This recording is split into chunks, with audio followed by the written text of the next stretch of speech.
Welcome back to what you missed. आज मैं आपको मार्वल ज़ॉम्बीज़ में छुपे सारे ईस्टर एग्स, रेफरेंसेस और वो छोटी छोटी डिटेल्स बताने वाला हूं जो शायद आपने मिस कर दी होंगी। अगर आपने अभी तक पूरी सीरीज नहीं देखी है तो टेंशन मत लो, हम इसे एपिसोड बाय एपिसोड डिस्कस करेंगे और धीरे धीरे सारे रिवील्स पर बात करेंगे। मार्वल ज़ॉम्बीज़ लूजली बेस्ड है 2005 की लिमिटेड कॉमिक सीरीज पर जिसे लिखा था रॉबर्ट कर्कमैन ने, और वही कर्कमैन बाद में द वॉकिंग डेड भी बनाए थे।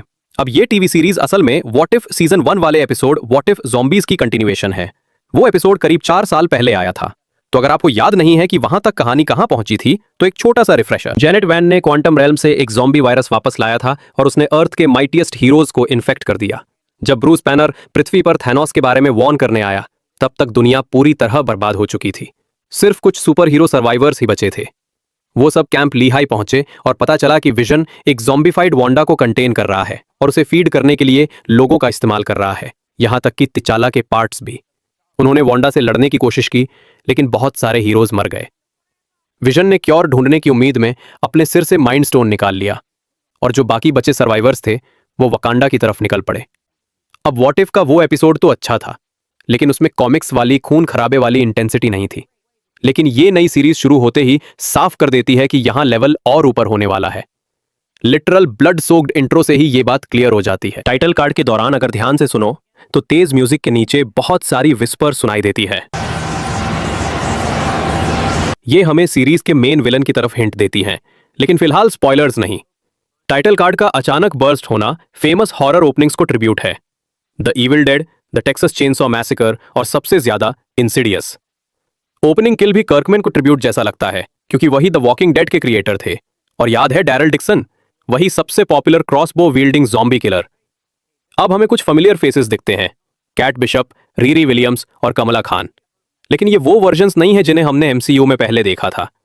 आउटब्रेक इन्फिनिटी वॉर से पहले हुआ था तो इन्हें अपने हीरोज से मिलने का मौका ही नहीं मिला। रीरी का सूट भी अभी पूरा नहीं हुआ है जैसे हमने वकांडा फॉरएवर में देखा था, और कमला के पास भी उसकी फुल कॉस्ट्यूम नहीं है। बस केट बिशप यहां थोड़ी एक्सेप्शन है, उसकी कॉस्ट्यूम वही है जो हमने पहले देखी थी, पर जिस तरह से वो बाद में बात करती है उससे लगता है कि अपोकलिप्स के दौरान नेचुरली उसका ये लुक इवॉल्व हुआ और उसने क्लिंट से कभी पर्सनली मुलाकात नहीं की। कमाला के पास एक पैच है, पिंक स्लॉथ विथ विंग्स वाला। यही डिजाइन हमें मिस मार्वल की शुरुआत में उसके कमरे में भी दिखा था। फिर ये लोग चलते हैं ग्रैंड सेंट्रल की तरफ, और हाँ, यही वो जगह है जहां अवेंजर्स में चितारी इन्वेजन हुआ था। यहाँ का एनवायरनमेंट ये भी बताता है कि आउटब्रेक कब हुआ। व्हाट इफ में ग्रीनरी अभी भी ठीक ठाक मेंटेन थी, मतलब इन्फेक्शन नया था, लेकिन यहाँ सब ओवरग्रोन और बर्बाद हो चुका है। क्रैक ग्लास वाला शॉट मुझे व्हाट इफ के इंट्रो की याद दिलाता है जहां सारी रियलिटीज स्प्लिटर होती है। फिर आता है क्विंजेट क्रैश। अब सवाल उठता है क्विंजेट में वो आदमी कौन है। ईमानदारी से कहूं तो पक्का पता नहीं, लेकिन मेरा गेस है कि वो एरिक सेल्वेग है। हेयरलाइन और शर्ट देखकर लगता है वही है, और वो पहले शील्ड के लिए काम भी कर चुका था। एक ब्रिलियंट एस्ट्रोफिजिसिस्ट है। इसके बाद हमें हॉकाई की सिग्नेचर मूव दिखती है, बिल्कुल उसी जगह पर जहां हमने उसे व्हाट इफ में देखा था। अब इन तीनों का टीम अप शायद एमसीयू के फ्यूचर की झलक है।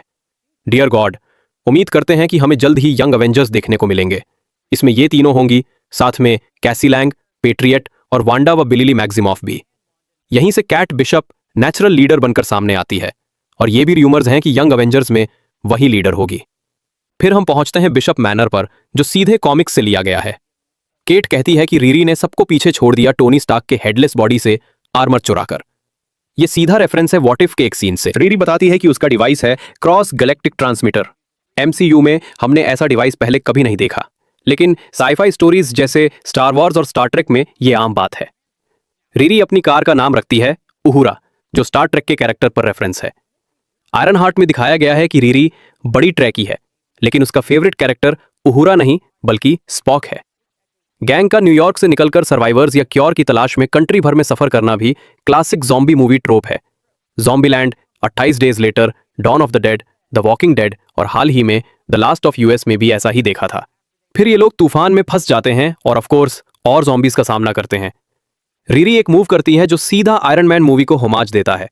एक बार फिर केट लीड लेती है और कमांड्स देती है जैसे कैप देता था, डेल्टा फॉर्मेशन गो।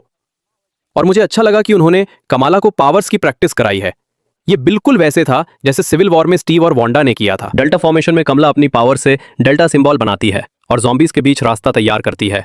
फिर हमें तूफान का सोर्स दिखता है, इकरिस और कैप्टन मार्वल।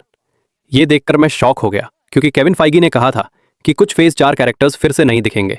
मुझे लगा इटर्नल्स की कहानी खत्म हो चुकी है, लेकिन यहां सवाल उठता है, इकरिस ज़ॉम्बी क्यों नहीं है?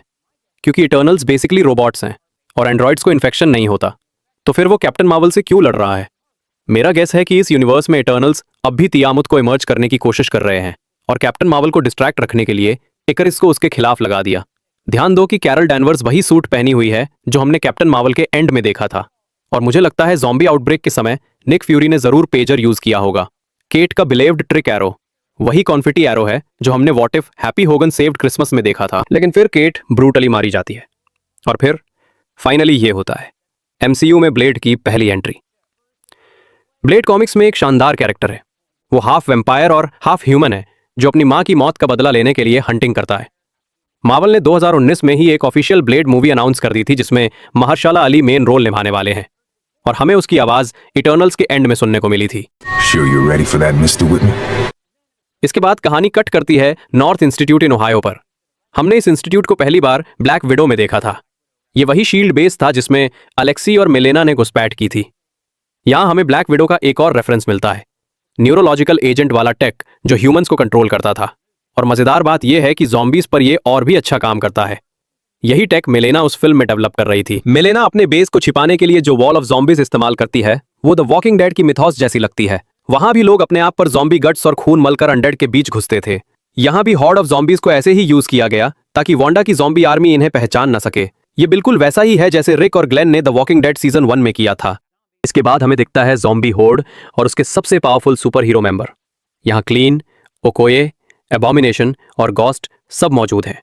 अब हमें पता है कि शी हल्क में एबॉमिनेशन एले की प्रिजन में था। शायद ओकोये उसे रास्ते में उठा लाई होगी, और गोस्ट आउटब्रेक के टाइम सैन फ्रांसिस्को में थी, तो उसका यहाँ होना भी सेंस बनाता है। और फिर आता है कैप्टन अमेरिका। मुझे लगा था कि वॉट इफ में बकी ने उसे मार दिया था, लेकिन असल में ज़ॉम्बीज को सिर्फ सिर पर डायरेक्ट शॉट से मारा जा सकता है। बकी ने बस उसे बीच से काटा था। ये कॉमिक्स का रेफरेंस है जहां आयरन मैन आधा रन सिर्फ टॉर्सो बनकर ही निकालता है। ये attack sequence game of thrones के बैटल ऑफ विंटरफेल जैसा लगा, खासकर जब अनसलीड नाइट वॉकर्स का सामना करते हैं। और फ्रेमिंग भी वैसी ही है, एक पिच्ड बैटल दोनों साइड्स के बीच। ये सीन मुझे ब्रेव हार्ट और बैटल ऑफ स्टर्लिंग की भी याद दिलाता है, जहां एक साइड लंबी स्टिक्स का इस्तेमाल अप्रोचिंग हॉर्ड के खिलाफ डिफेंस के तौर पर करती है। विडोज का बेस डिफेंड करना भी कई मशहूर ज़ॉम्बी फिल्मों का रेफरेंस है। लैंड ऑफ द डेड 2004 का Dawn of the Dead remake और 28 वीक्स लेटर। इसके बाद हमें मिलता है क्लासिक मार्वल हॉलवे फाइट। और गौर करने वाली बात यह है कि येलेना यहां नताशा रोमानोफ स्टाइल वाले बैटॉन्स इस्तेमाल कर रही है, रेड रूम वाले बैटॉन्स नहीं। फिर होता है एक epic face of, ghost versus blade. ये फाइट परफेक्ट है क्योंकि ब्लेड के पास सुपर ह्यूमन सेंसेस है। भले ही गोस्ट फेज हो जाए, ब्लेड उसे लोकेट कर लेता है। लड़ाई के दौरान उसका केप गिर जाता है और उसका कॉस्ट्यूम और ज्यादा ब्लैक हो जाता है। और अनलाइक मार्क स्पेक्टर, यहां वो खॉन्शू की पावर्स इस्तेमाल नहीं कर रहा। ये सब 100% उसकी खुद की स्किल है। मलेना की डेथ बहुत फाइनल डेस्टिनेशन जैसी लगती है। यहां हमें एक्चुअल इंपैक्ट नहीं दिखाया जाता, बल्कि सिर्फ रिएक्शन दिखता है। उसकी आंखें चौड़ी हो जाती हैं और दूसरे एंड से स्पीयर बाहर निकलता है। इसके बाद ये सब बच निकलते हैं और स्पेसशिप ढूंढने के मिशन की तैयारी करते हैं। और यहीं खत्म होता है एपिसोड 1। एपिसोड 2 में हमें आउटब्रेक की शुरुआत दिखती है, बिल्कुल prequel comic Marvel zombies dead days की तरह। यह आउटब्रेक शांग-ची की घटनाओं से पहले होता है, तो ध्यान दे कि वो अभी भी एक वैले के रूप में काम कर रहा है। और केटी को अपने फाइटिंग स्किल्स दिखाने से पहले भी छोटे छोटे संकेत मिलते हैं, जैसे वो यहाँ कितनी कैजुअली एक कार के ऊपर से दौड़ जाता है। और फिर सीन में जिमी वू आते हैं, और मुझे ये बहुत पसंद है कि उन्होंने इन दोनों स्टोरी लाइन्स को एक साथ कैसे बुना। सच कहूं तो मेरे दिमाग में कभी आया ही नहीं था कि शांग-ची और स्कॉट एंटमैन 2 के दौरान एक ही शहर में थे, और ये उस शेयर्ड यूनिवर्स का उपयोग करने का एक शानदार तरीका है। और फिर हमें इस क्लासिक अपोकलिप्स नाउ शॉट की एक झलक मिलती है। हमें एक बहुत ही कूल गॉडजिला रेफरेंस भी मिलता है। जब शू वेनवू इस जायंट ज़ॉम्बी को मारते हैं तो हमें एक म्यूजिकल स्टिंग सुनाई देती है, जो आइकॉनिक गॉडजिला थीम का एक रेफरेंस है। जब शू वेनवू शांग-ची को रिंग्स देते हैं तो वो वही हेड टिल्ट करते हैं जो वो शांग-ची में ड्रैगन के सामने सरेंडर करते समय करते हैं। साथ ही इस बिंदु से आगे शांग-ची के पास केवल 9 रिंग्स हैं। बाकी की सीरीज के दौरान उनके बाइसेप पर लगी रिंग न कभी हिलती है और ना ही उसकी चमक रुकती है। ये इन्फेक्शन को फैलने से रोकने के लिए लगातार एनर्जी भेज रही है। और फिर हम 5 ईयर्स इन द फ्यूचर में कट करते हैं, जो एवेंजर्स एंड गेम के लिए एक जानबूझकर इंटेंशनल पैरेलल है। और ये पूरा sequence classic apocalypse movie mad max का एक रेफरेंस है। साथ ही जिमी अभी भी अपना पुलिस बैज पहने हुए हैं। बैंड ऑफ स्क्रल्स एक परफेक्ट एडिशन है क्योंकि ये दिखाता है कि सोसाइटी पूरी तरह से कैसे डिवॉल्व हो गई है।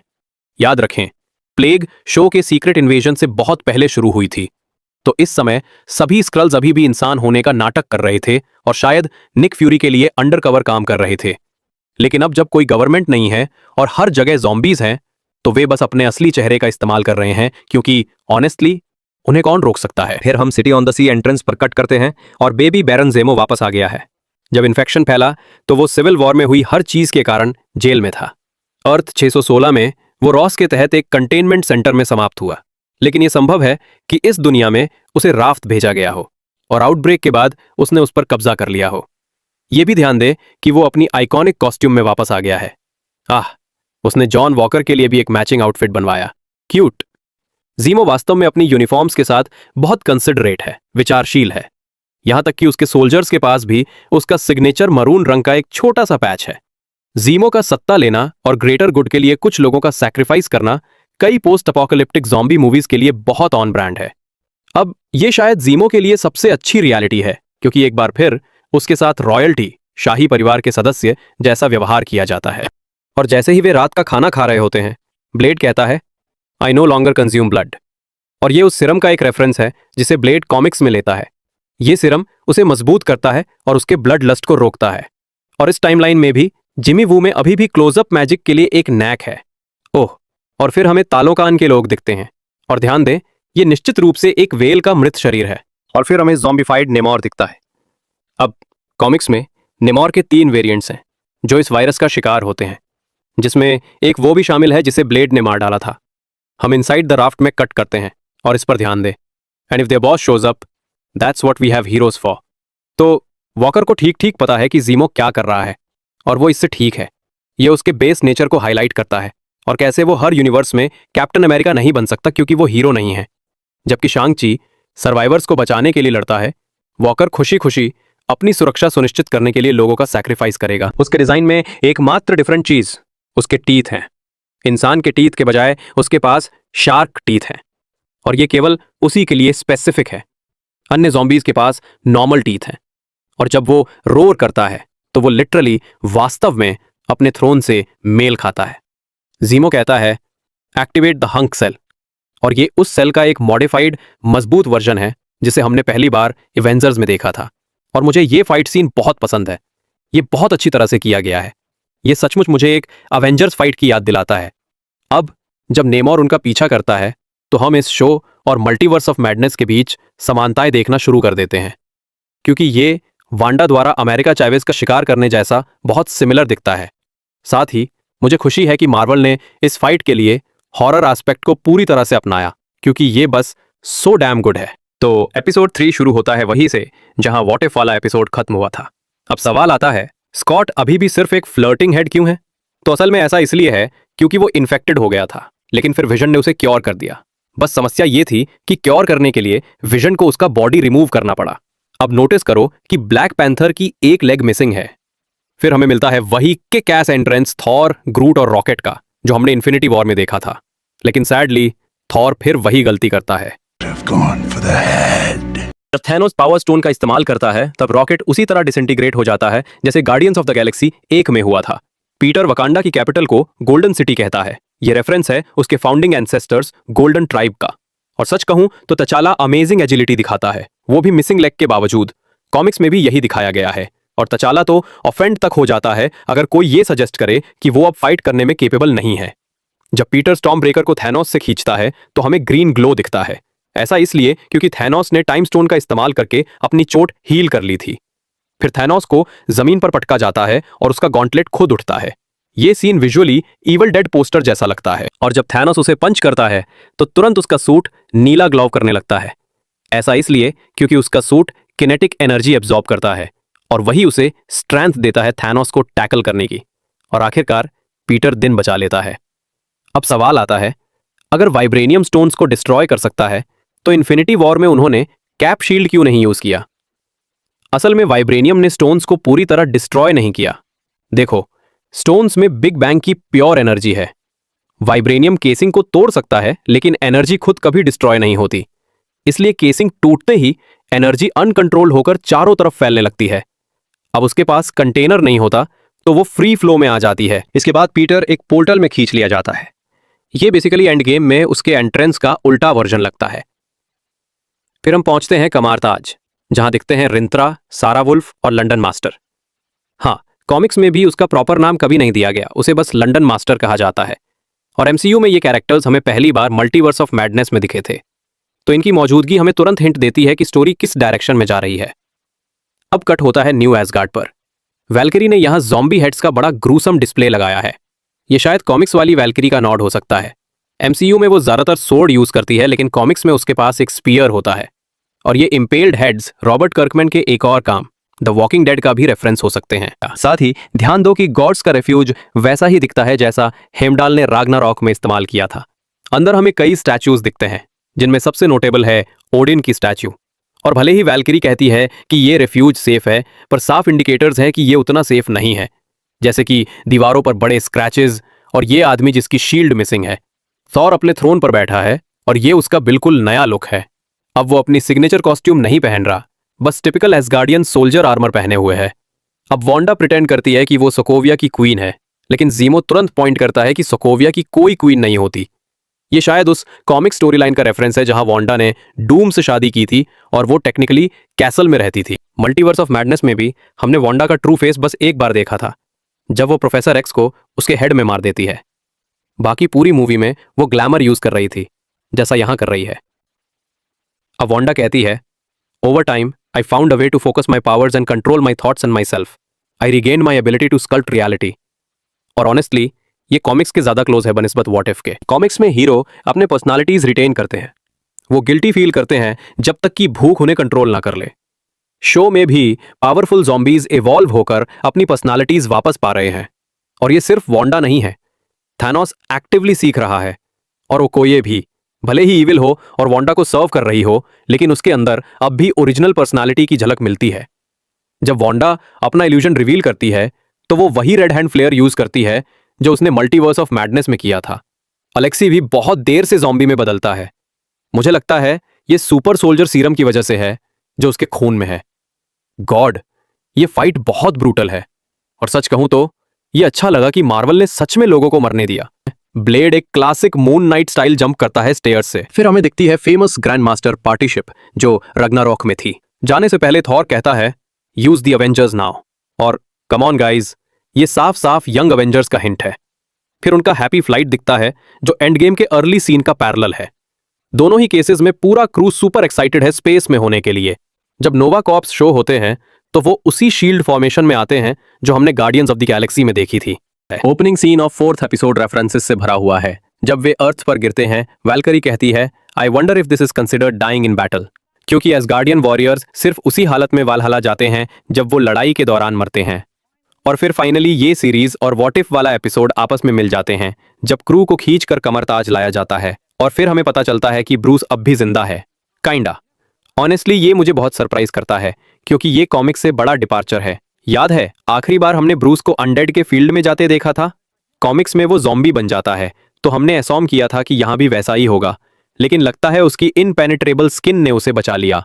हालांकि इन्फिनिटी एनर्जी उसके लिए भी ज्यादा थी, और यही एक्सप्लेन करता है रून्स को। ये स्पेल है गार्डियंस ऑफ अशांति का, जो हमें पहली बार दिखा था what if doctor strange lost his heart instead of his hands में। और ब्रूस का जो पोज है वो रेफरेंस है ग्रीक मिथ एटलस का। एटलस वो टाइटन था जिसने ज़ीउस के खिलाफ लड़ाई की थी, और पनिशमेंट में उसे पूरी जिंदगी धरती उठाकर रखनी पड़ी। अब हम पहुंचते हैं फाइनल बैटल पर, और यार इसमें आइकॉनिक बैटल रेफरेंसेस भरे पड़े हैं। जैसे ओकोये फ्रंट लाइन पर खड़ी होती है, बिल्कुल वैसे ही जैसे वो इन्फिनिटी वॉर और एंड गेम में खड़ी थी। लेकिन यहाँ फाइटिंग स्टाइल बहुत अलग है, हीरोज जैसी नहीं बल्कि थैनोस की आर्मी जैसी। लीडर्स खुद सामने जाकर लड़ने के बजाय पीछे खड़े हैं और बॉडीज को प्रॉब्लम पर फेंक रहे हैं। और फिर हमें मिलता है सबसे अजीब रीमैच, अबॉमिनेशन वर्सेस हल्क। लेकिन यहां हल्क किसी को टच भी नहीं कर रहा, वो सिर्फ इन्फिनिटी स्टोन्स की एनर्जी यूज कर रहा है। यानी फिस्ट से कांटेक्ट बनाने की जगह वो फिस्ट्स को एनर्जी ब्लास्ट छोड़ने के लिए इस्तेमाल कर रहा है। एसगार्डियंस भी आते हैं उन्हीं बोट्स में जो हमने लव एंड थंडर में टूरिस्ट ट्रैप्स की तरह देखी थी। और फिर ओ माय गॉड, जब हीरोज जंप करते हैं हमें सुनाई देता है एवेंजर्स थीम। और ये बिल्कुल सही है, क्योंकि ये सच में उनका एंड गेम है। उन्होंने पहले यूनिवर्स बचाने की कोशिश की थी और फेल हुए थे।